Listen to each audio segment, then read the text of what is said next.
మన మేడం లక్ష్మి గారు మురళీశ్వరి పూరి గారు రాసిన ఆమె సూర్యుని కబలించిందిలో మహిళలాగా ధైర్యంగా నిలబడే మహిళ ఉండాలి.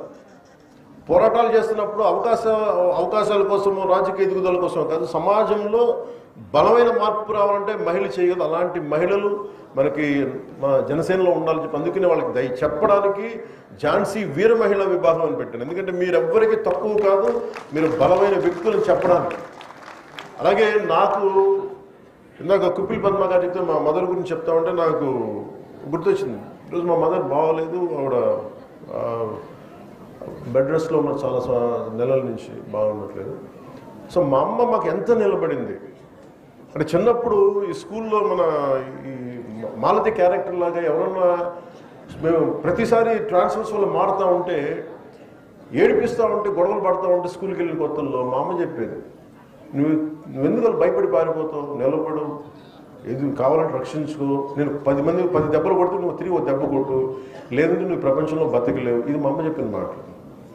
మా వంట నుంచి వచ్చింది కానీ ప్రపంచాన్ని మొత్తం వంటగది నుంచి అర్థం చేసుకుంది.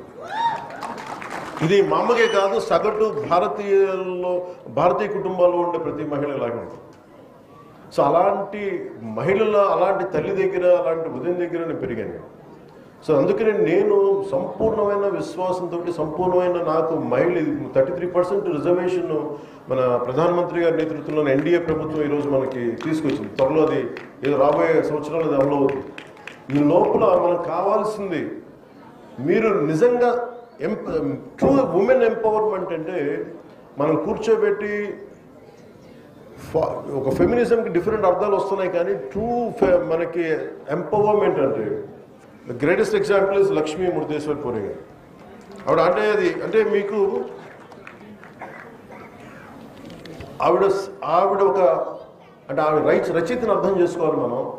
ఎక్కడో మహారాష్ట్ర మూలాల నుంచి వచ్చిన ఆవిడ కష్టపడి ఎదిగి అసలు మెన్ డామినేటెడ్ వరల్డ్లోనే అలాంటిది ఆవిడ ఇక్కడ దాకా వెళ్ళి యుఎన్ దాకా వెళ్ళి ఐఎఫ్ఎస్ దాకా ఈవెన్ యునైటెడ్ నేషన్స్ దాకా వెళ్ళి అక్కడ ఇలాంటి ఉన్నతమైన పదవులు పొంది ఆవిడ స్ట్రగుల్ కూడా దీనిలో కనిపిస్తాయి. ఒకలాగా నా ఫీలింగ్ ఏంటంటే I don't know ma'am, you have to tell me a part of you should be there in this book, a part of your life, a part of your exposure, a part of your, I feel it is a semi-autobiography of yours. I think that's what you feel, I feel.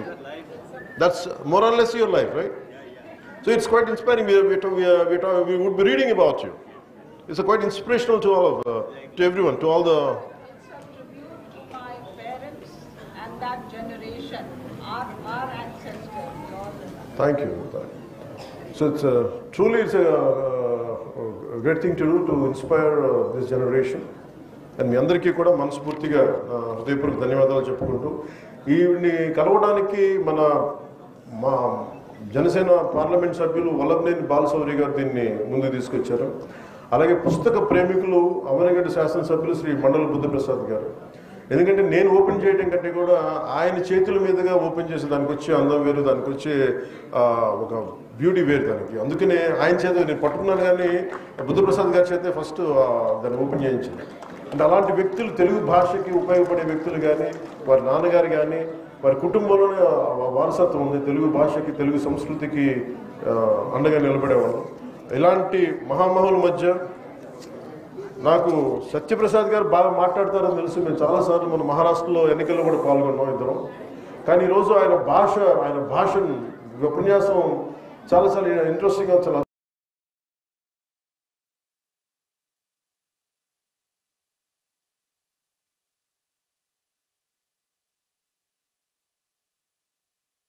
ఈరోజు నాకు అవకాశం ఇందాక మీరు I love you